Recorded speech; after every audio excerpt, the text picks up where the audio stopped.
Good evening. Enabling environment where every learner can thrive and experience holistic development.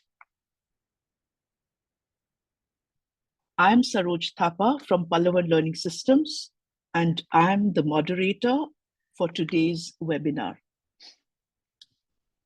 The webinar is organized by Pallavan Learning Systems in collaboration with Ritinjali and Centre for Escalation of Peace. Pallavan Learning Systems, or PLS, is an education research organization that primarily focuses on the concept of learning how to learn and believes in promoting learning in all its various facets and its diverse forms. It develops curricula that are holistic, focusing on 5 areas of development: cerebral, emotional, physical, social, and spiritual.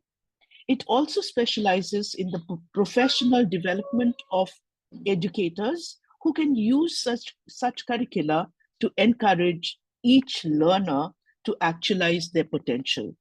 Pallavan Learning Systems conducts research, seminars, and conferences for the creation and dissemination of new knowledge so that what it does remains current and relevant to the rapidly changing times.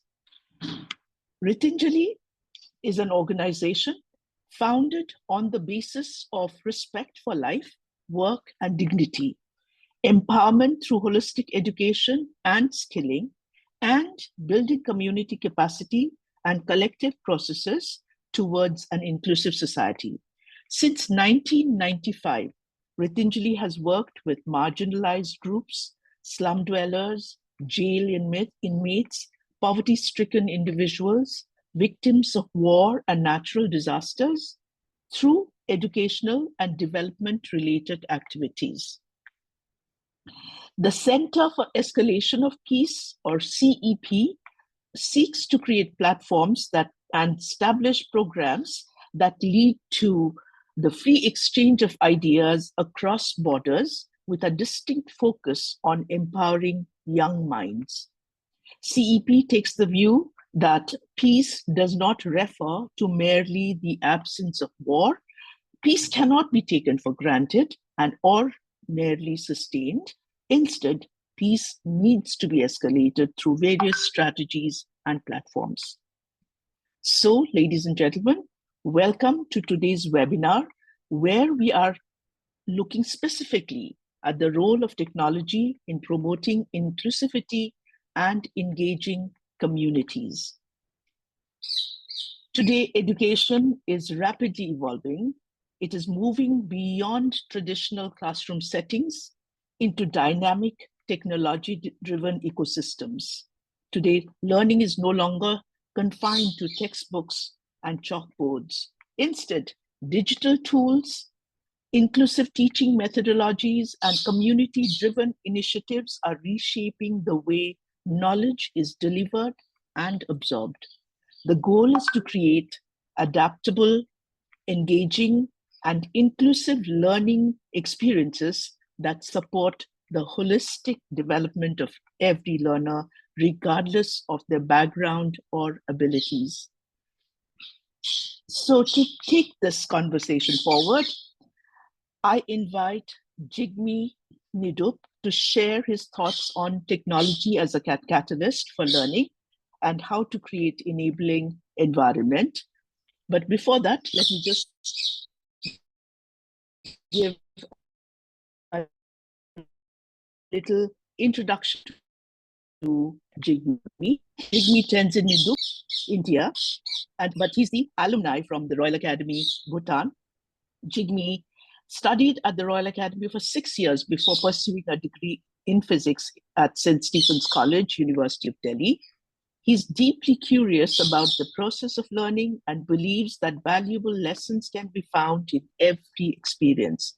An avid reader and writer, he enjoys engaging with thought-provoking content and sharing his insights through his online platform, jigme-mesh.ghost.io.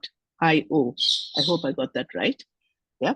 Beyond academics, he's passionate about music and is an active member of his college band, dedicating his time to practicing, traveling, and performing. His long term goal is to imbibe the knowledge that he acquires and utilize it to make meaningful contributions to society. Now, over to you, Jigme, to share your thoughts. Thank you so much for that introduction, Saroj ma'am.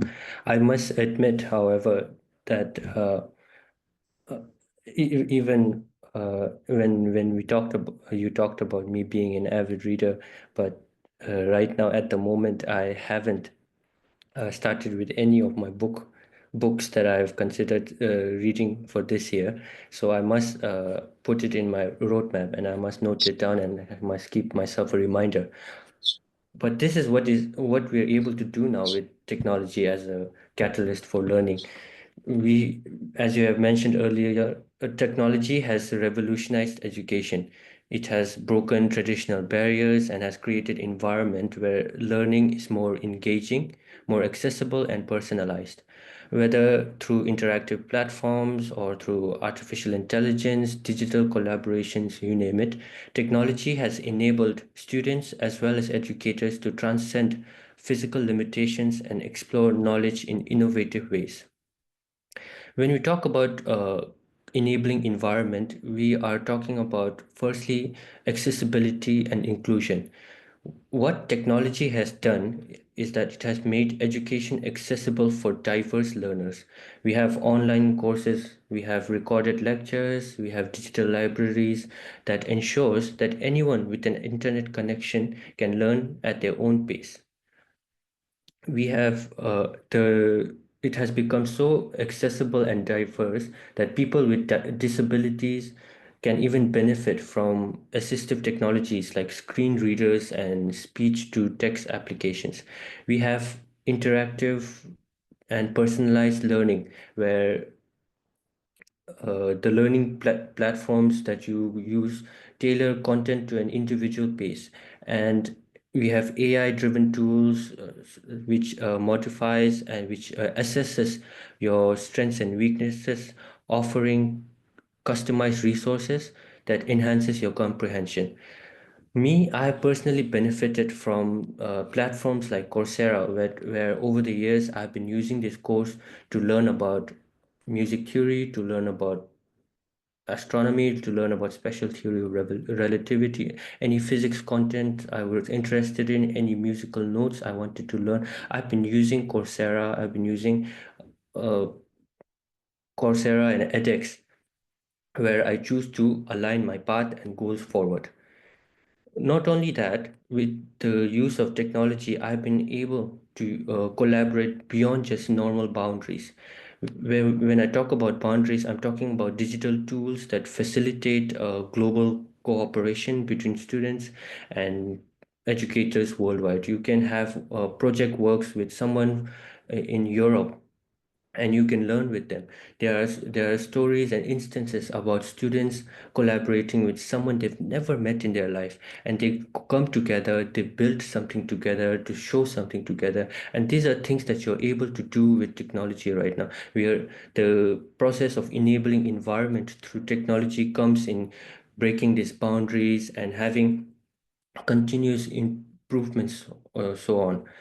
Unlike traditional settings where we have students waiting for assessments, technology provides this understanding of you with an instant feedback. We have gamified quizzes, you have online platforms where they ask you questions and they assess you through that. Not uh, While the teachers, while tutors, and any of those human interventions, they assist you as facilitators while you make this learning journey forward. So how does technology come into our holistic development, as we say? Technology doesn't just enhance and help you in your academic knowledge. It plays a key role in overall personal growth. They are critical thinking and problem solving. We have coding platforms, you have simulations and AI-driven models which encourage analytical skills. Recently, I am working on a research paper at the moment in college where I am trying to learn about exoplanets. And from exoplanets are planets that are outside of our solar system. And I'm specifically looking at one such planet that is in our nearby planetary system, outside of our solar system, of course. Uh, Proxima Centauri b, as the exoplanet is called. I'm trying to assess its how do I'm trying to assess its environment and to see if it's habitable for future humans to explore. So for that case, I've been reading a lot of research papers, but at the same time, I'm using technology. I'm using my prior knowledge in Python, in coding, in HTML development to study another simulation program called vPlanet. So this planetary simulation program has allowed me to understand this planet, this exoplanet, and use this different and various experimental methods that has me helping me analyze the outcomes of the planet while staying here on Earth. So not only that, with the use of technology, while improving my critical understanding of this particular planet, has also allowed me to develop creativity and innovations. We are talking about digital tools out here. There are digital art tools, there are music composition softwares, and artificially intelligent driven creativity platforms that allow students to explore artistic interests alongside their traditional learning. I've spent countless hours studying and using music as a very resourceful way to learn as well. So it was important for me to understand music as well as learn it. So this using technology, using this resources amount of resources that we have had so far throughout the years, I've been able to imbibe all of this as well as use this to build myself. When we're talking about holistic development, we're talking about not just our mental growth but our physical growth as well. So we have dedicated tools for this. We have mindfulness apps, we have online therapy sessions, and all these various platforms that help you be emotionally intelligent and also be resourceful and take care of your well-being. So when it comes to technology as a enabling environment, while we talk about enabling environment as a supportive context that encourages learning, development, and innovation, we are talking about a process that is not just going in, but going out as well. Whatever the learner or whatever the teacher, whatever the educator is imbibing, is also being grown outward. It's like a rose being just blooming out while being showered with beautiful sun rays and water. You're having the rose blossom as well. So my final thoughts on technology is that it is not just a tool, but in fact a catalyst that transforms learning into engaging, inclusive, and holistic experience. And while it empowers education, we must use it wisely, ins- because ensuring a balance between digital and real world interactions for our personal development has become way more important than just learning itself. Thank you.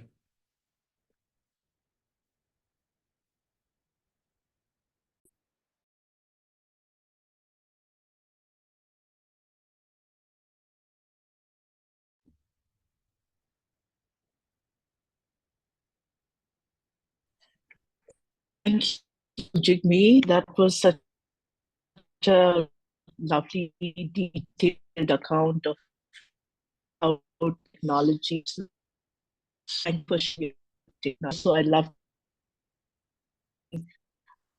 that, and we used it maintaining that balance with real life experiences. Right, and forward, I would like to invite Gunjan. Gunjan,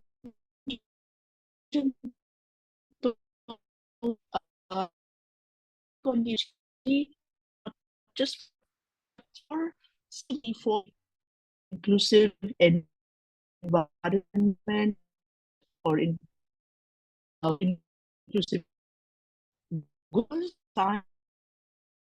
She works in Hayward Gibbs, Columbia, edited science and bringing intensive experience as a learning support specialist, that is emotional coach and researcher and educator, passionate about fostering inquiry-based learning. She designed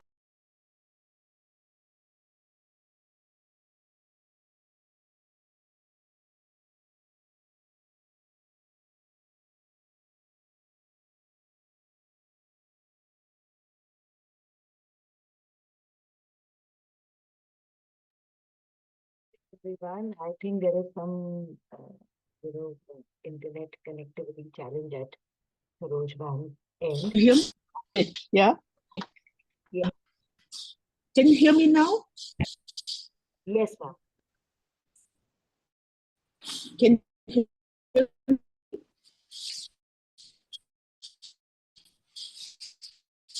Yeah. Okay. Should I introduction? Could you hear the beginning? Hello? Yes, ma'am, we can hear you. Yeah, okay. So basically what I wanted to say is, yeah, okay, thank you. That Gunjan Tomar has been a Microsoft innovative educator expert and Microsoft certified educator in 21st century learning design for 10 consecutive years. And she has integrated technology to personalize learning according to the students' needs. She also conducts teacher training workshops, empowering educators with innovative strategies. An advocate for equitable learning, she is committed to making science and STEM education inclusive and impactful for all students to develop innovative educational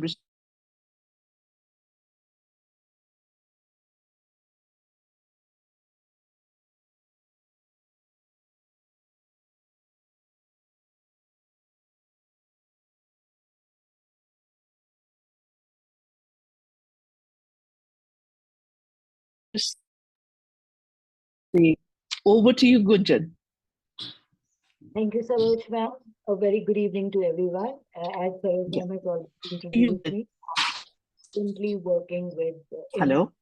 in United States, but I have done a lot of work in the field of STEM as well as inclusive education and social emotional learning in India. I have been a teacher trainer in India. So we will begin with the quote that technology is just not about access, it's about equity. So why equity? Reason being, when we are using technology in classroom, we need to be mindful of how we are catering to the needs of diverse learners in our classroom. I recently attended a workshop here in Colombia, and there it was all about artificial intelligence and magic school application. So they very beautifully said that how AI is empowering educators to do their work, but as it's being said, that technology can never replace the educator. So if technology is doing that 80% bit for you, that 20% bit of vetting whether the content is as per your students' needs or not is the responsibility of the educator. So that 20% becomes so crucial. That 20% is a make and break kind of situation in terms of when you are offering it to your learners. So that's why technology can never replace educators, because you as educators, you know your students better than technology. Technology can customize content based on the information that you are giving, but technology cannot replace you, because you know your student cognitively better, how cognitively evolved they are, how emotionally evolved they are, how socially evolved they are, how spiritually evolved they are. All these components a teacher can only know. So that's the reason, technology definitely is a boon.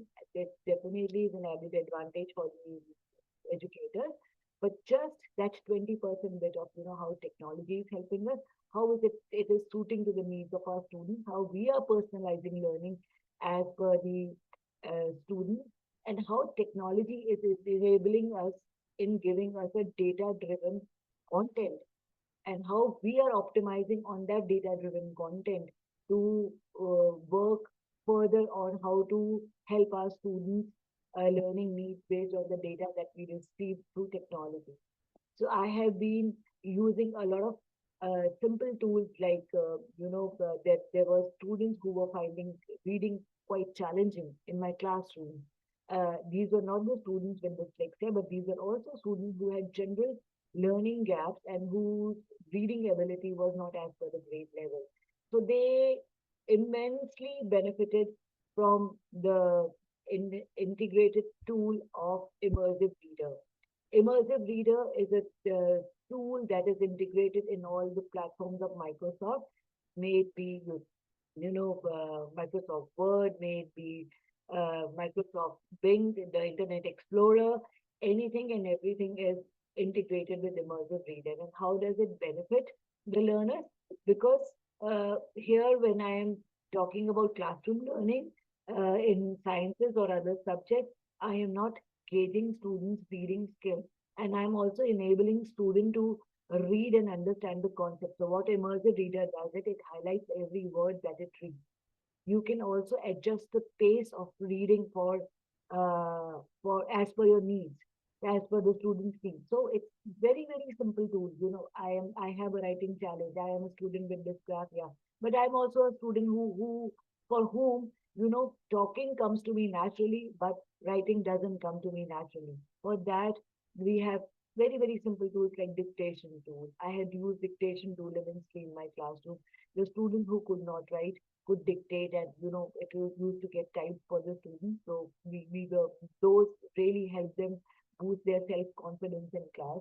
We had math tool where it customizes the needs of the students as per their reading abilities or their understanding abilities, where they the students can kind of practice math using the math tool, and it gives you step by step uh, you know uh, step by step instructions and step by step ways in which you can how did you get into that answer. It doesn't do that only, it also customizes the math problem as per the students and give them some practice related to the present learning level of the student. So it becomes easy for the students to begin from where he or she was and progress as per his or her cognitive abilities. So that's something brilliant that technology does. But yes, as a teacher, we understand, how these things work in our classroom. We know our learners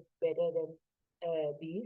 Game-based learning tools like what Jigme had just pointed out, some quizzes, Khan Academy, uh, any other, the Kahoot and all we are using. But why are we using? We are also using not only to make learning engaging, interesting, and game-based, but also as a tool to gather data and to understand how we are using the data that we are receiving. What is it benefiting, or is it something that we can use in combination with traditional teaching learning methods?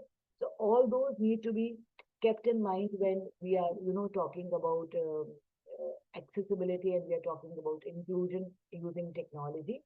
I had been using here when I compare, India to US. Here, there are a lot of resources in terms of technology for students. There is a dedicated technology platform for students as well as the devices for students, which India doesn't have. But then, this is what it is. There are companies like Microsoft, there are companies like Adobe, there are companies like Google who are offering certain CSR initiatives where, they are getting into various domains where technology is not that accessible. So we can optimize on those and we can have those as a pilot project in our schools where we have challenges using technology. That's the difference which I really found here. We are majorly focusing on data-driven content, how data is helping us enhance our own teaching learning methodology. A lot of insight into data. If I'm giving them even a quiz, so what is that particular? Which were those particular questions that the students did not get right? So that is also helping me as a teacher in understanding, okay, this particular concept, majority of the students were not able to get it. So I need to work on this particular concept as a part of my formative learning assessment to cater to these learning deficits of my students. When we talk about enabling inclusive environment, we can use a lot of strategies like flip classrooms, technology integrated universal design for learning. When we talk about diverse learning needs in the classroom, we can also talk about multiple intelligences. So if we make our lessons engaging and interesting in terms of project based learning, where students are able to make the connection of why they are learning, what they are learning, and why they are learning, is something that if they are able to make that learning, if they are able to take that learning to solve real world problems that makes sense to them, it really helps them make that connection. And universal design for learning in terms of technology, you can integrate your learning with video, you can integrate with audio, we can integrate with text, we can integrate with kinesthetic. There are multiple platforms which have got online virtual labs also. So some challenges that students face, that they are not having enough material physical to perform the experiments. You can go on virtual experiments also. That can also be an opportunity for students to learn.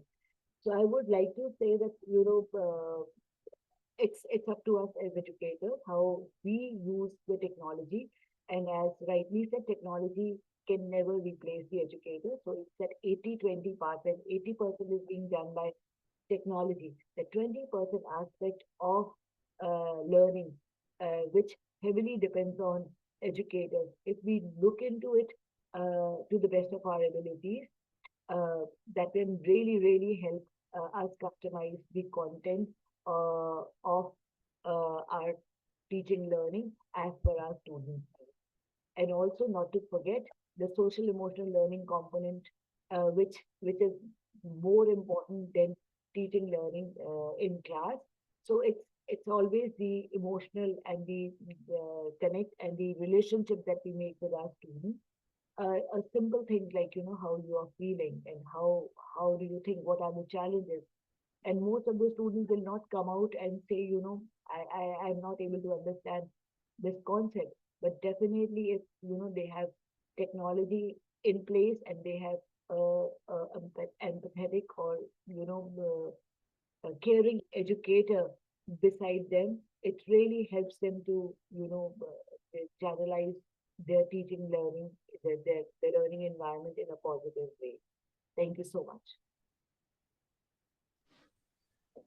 Thank you, Gunjan. I have to say that it's technology that has enabled Gunjan to join us from the US and be part of this learning community. So because of technology, it enhances the reach so much that even the definition of what is a community, I think, changes, right?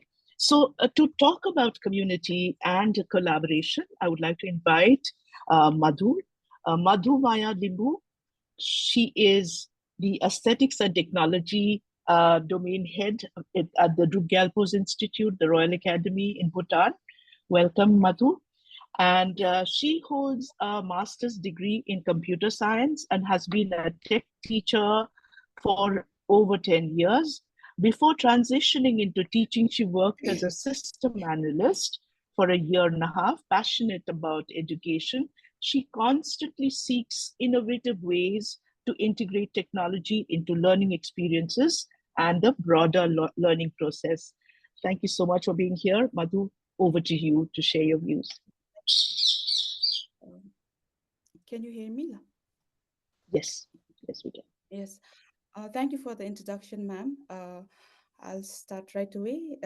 Like mentioned by Jimmy and Ma'am Gunjan, most of us are pretty familiar with the technology and the use of tools such as Google Classroom, Zoom, ChatGPT, DeepSeek, and many more applications. And most of these applications are AI-driven technology. And as educators and students, we are also aware that something as simple as chalk or a pencil or a pen are also considered as technology. But in today's world, how we can leverage the changes that are happening in technology with our own community and the environment is something that I'll be focusing on during the conversation today. The space where I see us leveraging our community and nature alongside with technology are seven gifts that we collect from our students, which are recipes, dance, games, patterns, songs, and stories. So these are seven gifts, and what we do is we get our students to bring back gifts from their homes and community, and we are able to use our platform, which is the motherboard, to share the learning resources in the form of ebooks and videos with the Bhutan Baccalaureate School in Bhutan. So this is one idea of leveraging the community, and something we can think about is from our school, what gifts we can take back in our own communities, so that there is a reciprocal learning taking place between the community and the school as a community. I also believe that technology is a powerful tool in helping students stay connected with their family, their village, and their country at large. And at the end of the day, the use of technology must connect us back to our family and to our roots.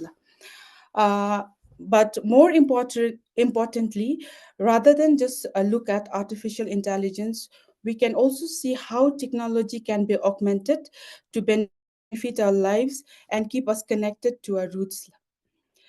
In schools, technology shouldn't be in silos. It should be connected to the domains that we teach.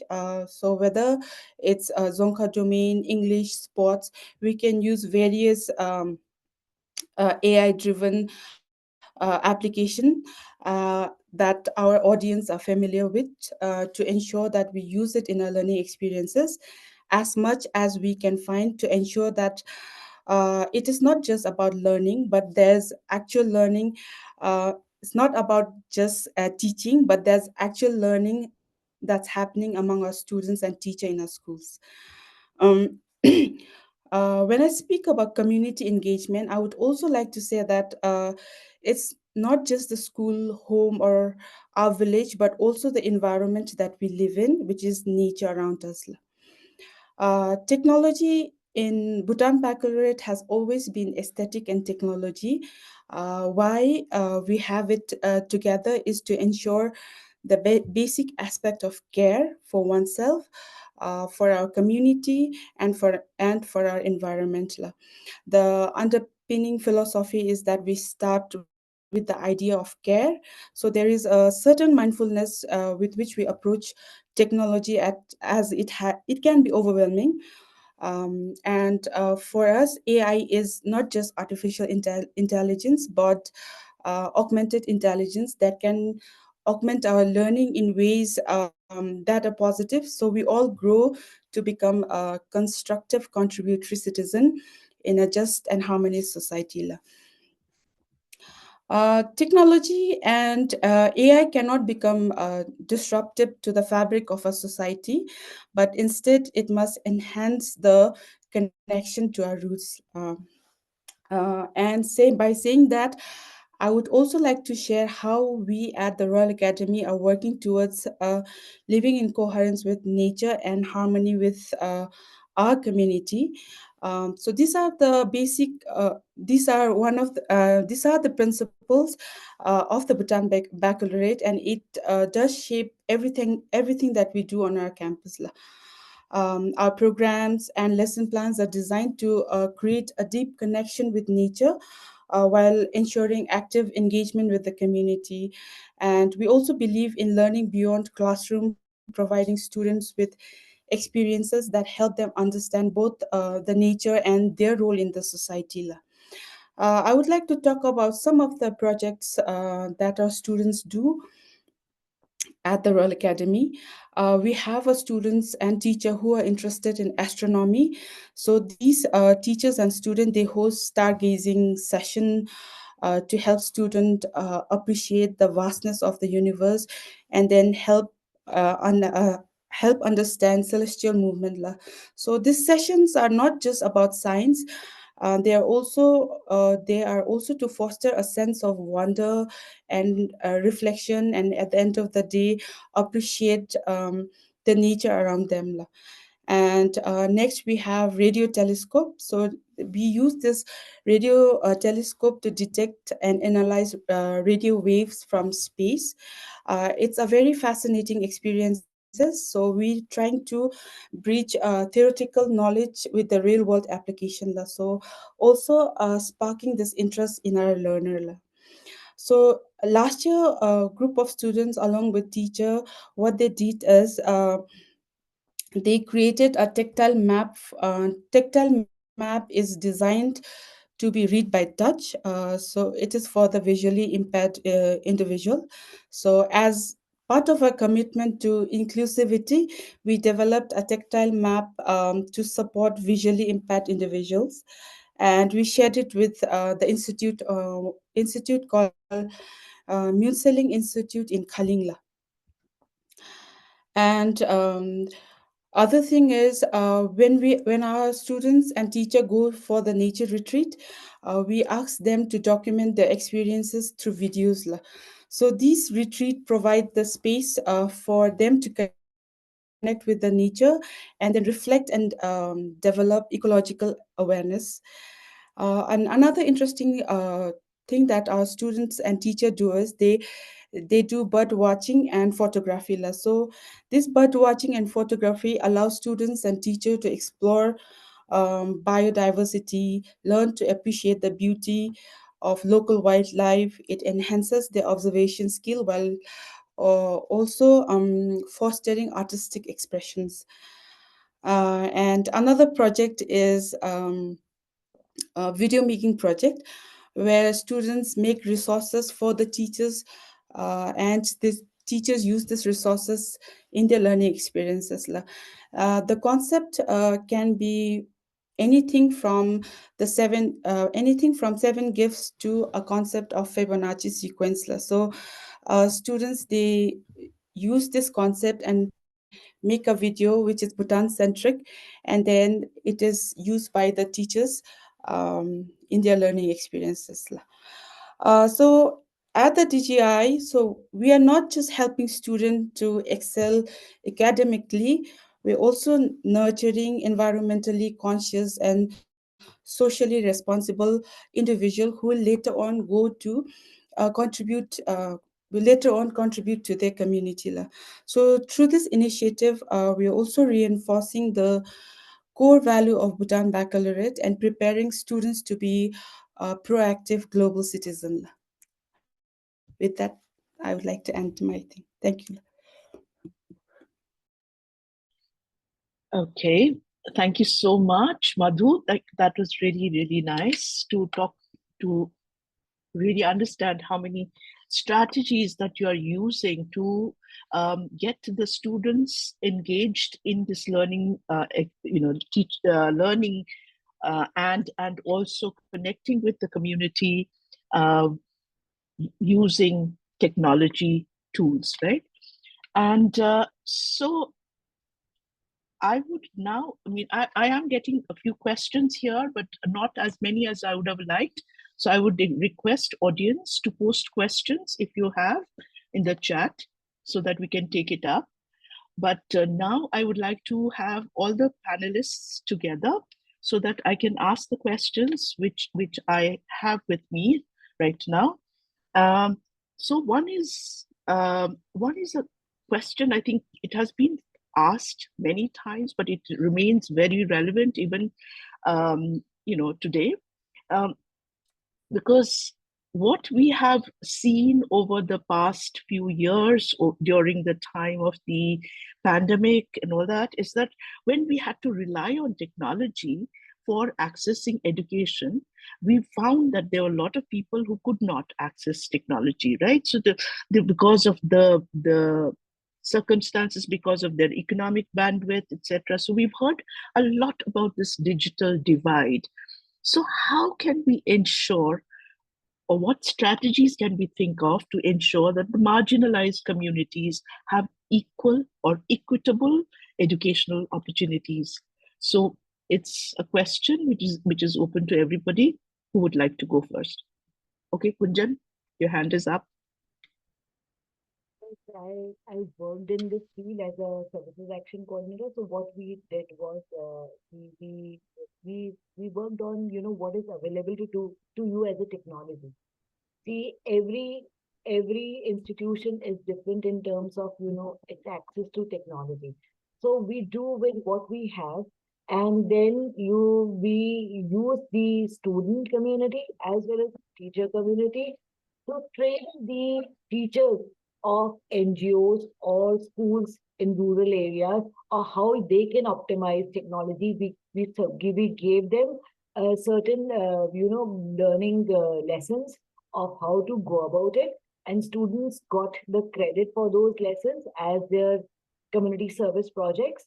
And this was also a brilliant idea, because they were actually working on real world problems, and they were actually understanding what the challenges and how we can use the available resources of technology to address those challenges.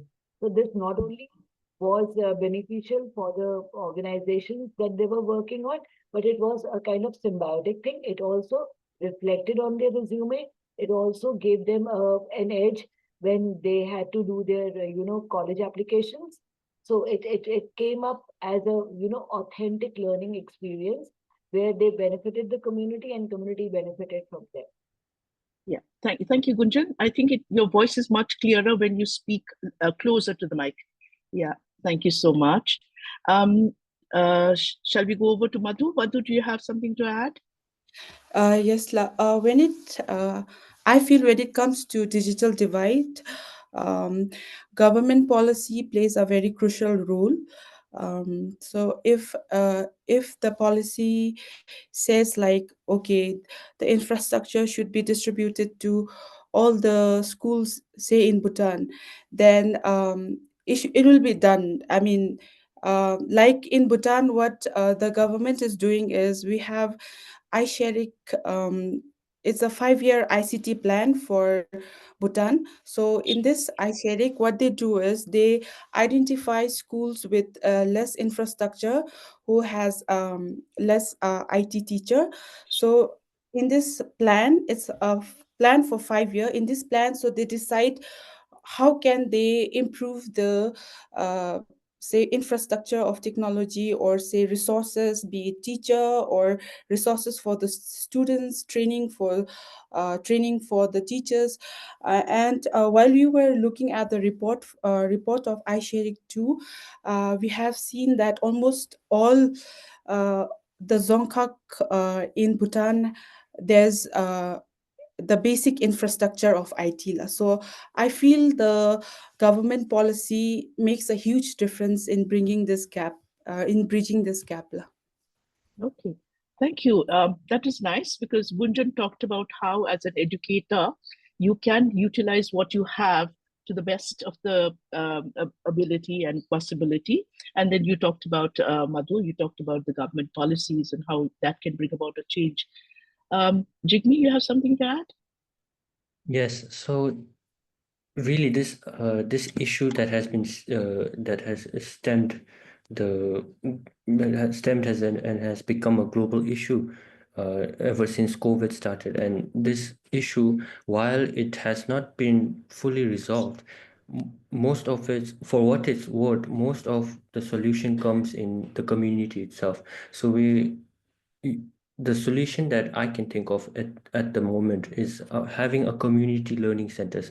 And when we talk about community learning centers out here, I'm not necessarily talking about libraries with free internet and a computer, just like a small educational hub. While it helps, we are not really talking about the digital divide here. So when I'm talking about community learning centers, we're talking about a community driven learning centers. We have kids who have already got these resourceful ideas, kids who with the resources that they have, they go back to their community to support those communities. And this not necessarily has to be uh, online. You have these kids, these learners who have experiences that they might be able to share. This is where I'm talking. This is where the idea of rose blooming comes into place. We have this specific person who has this knowledge, and to be able to share that knowledge, going back to the community where he grew up in, and whatever he's learned, going back to the community and giving it back to them.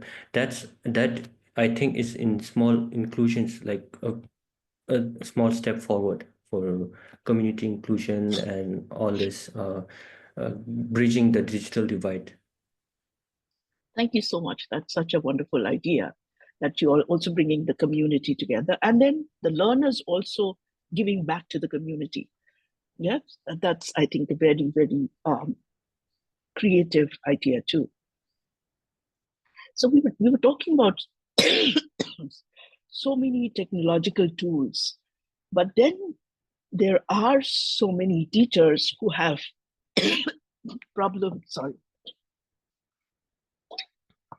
so many challenges that educators face too, while trying to integrate these tools, trying to integrate AI in the classrooms.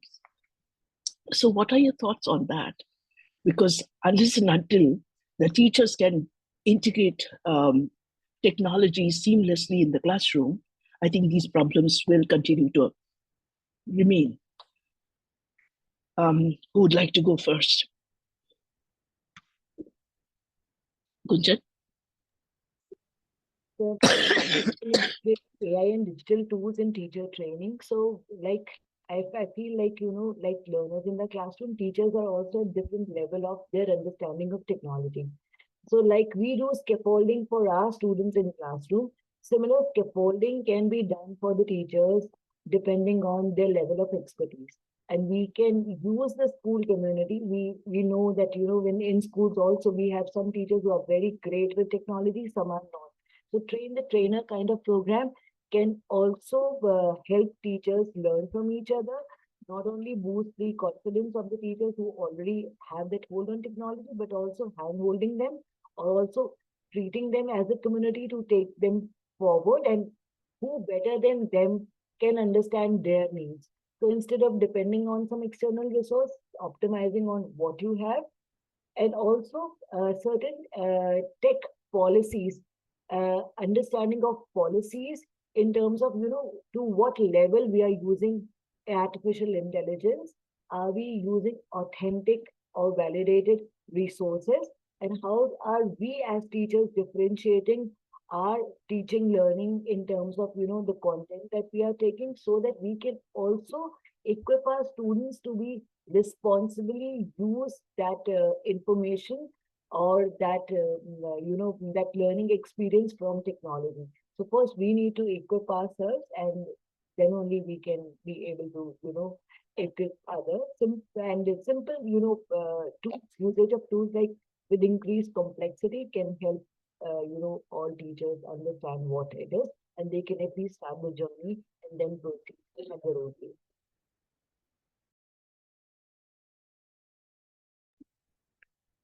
I agree with Gunjan ma'am out here as well. You see, the challenge out here is not the fact that we're not able to integrate AI and digital tools in our learning environment.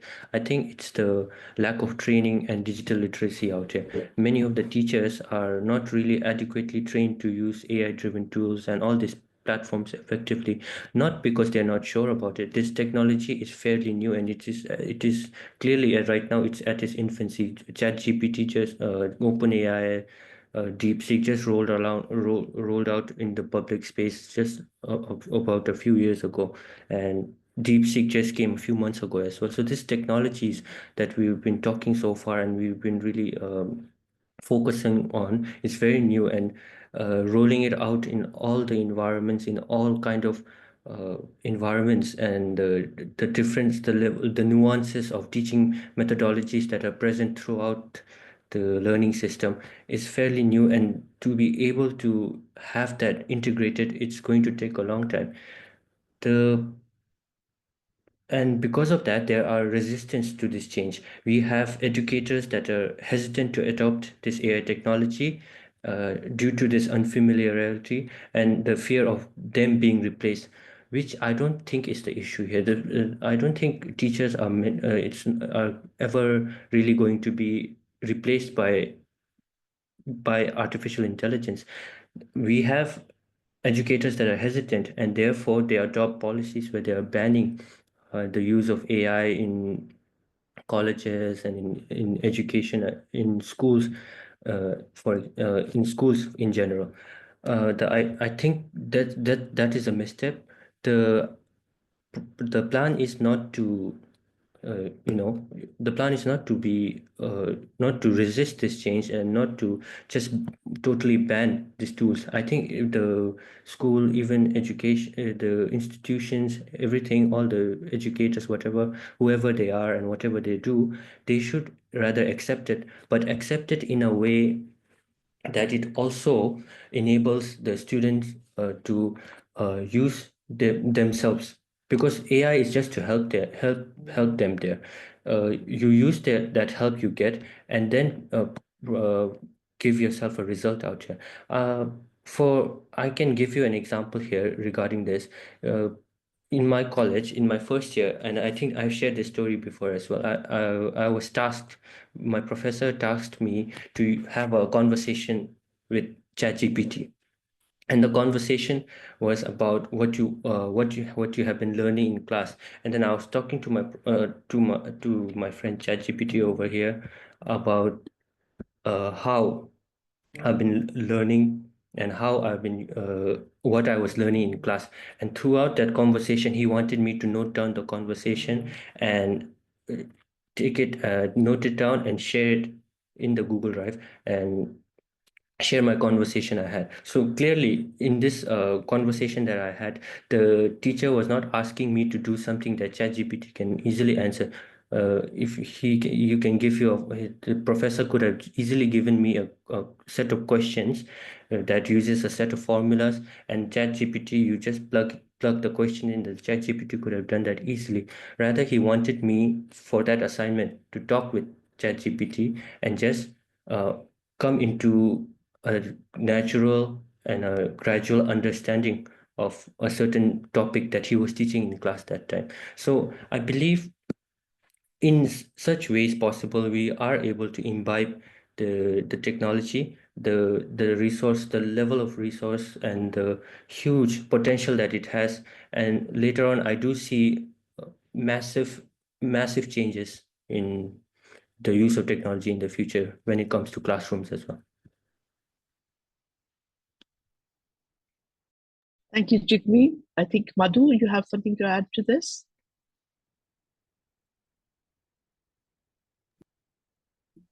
I would like to, I second what Jimmy and Ma'am Gunjan said.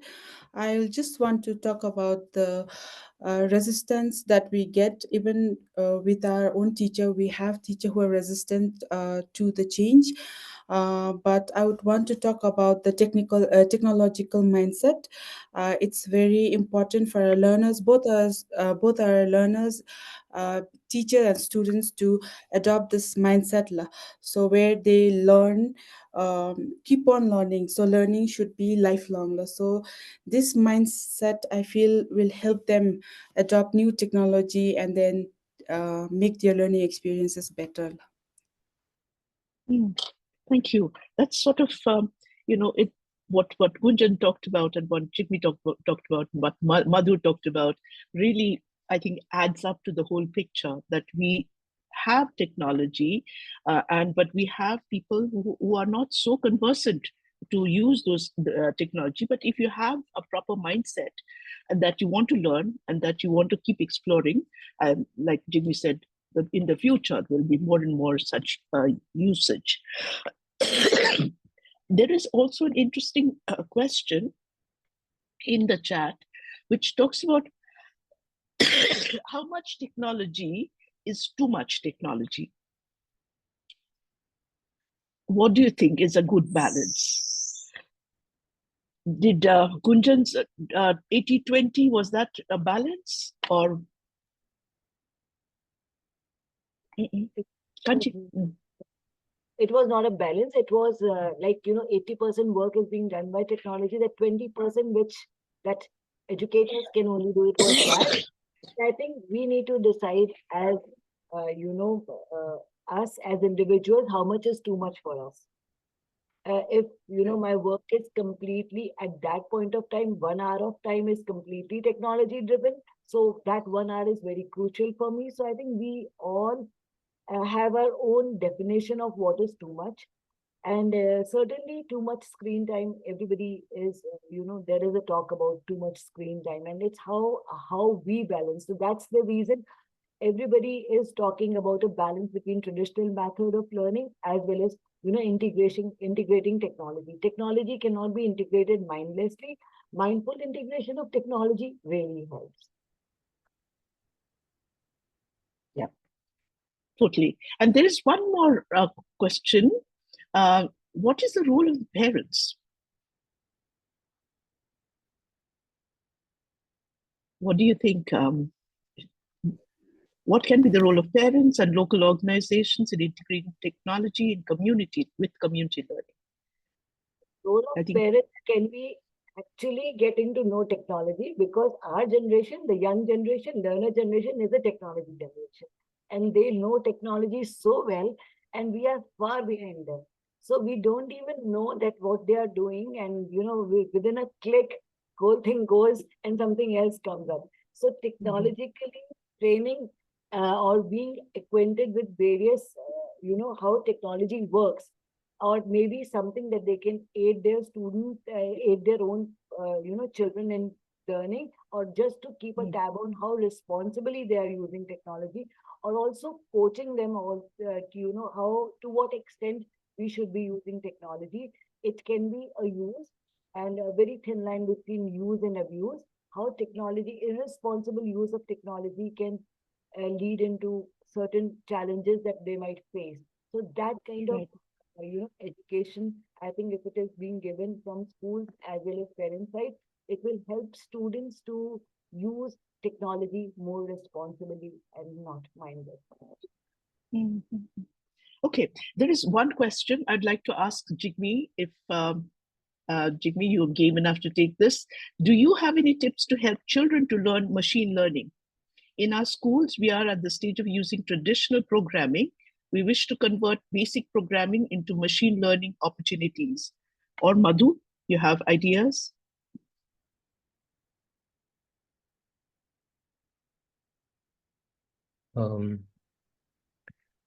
First, the very idea of machine learning is something very profound, and I believe the kids who are being taught right now to do machine learning at the moment, kudos to them. I'm very, because I don't have much background in it myself, and I've been trying to learn, trying to see how to imbibe machine learning in my roadmap as well.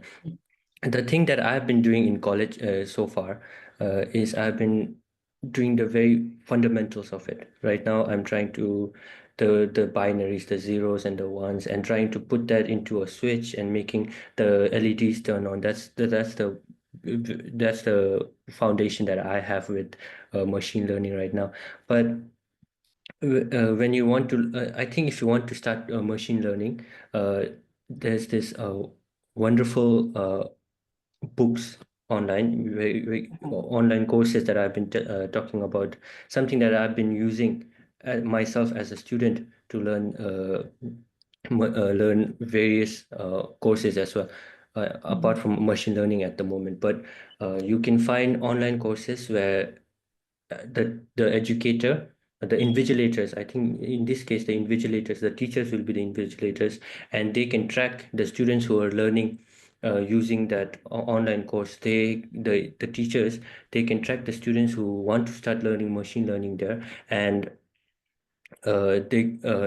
it is a program that is scheduled weekly, and it is spread across your own schedule as well, and it is very much flexible. So there are online resources available outside of our class where you can use machine learning to study. You use your the network you have, the resources you Okay. have to study as well.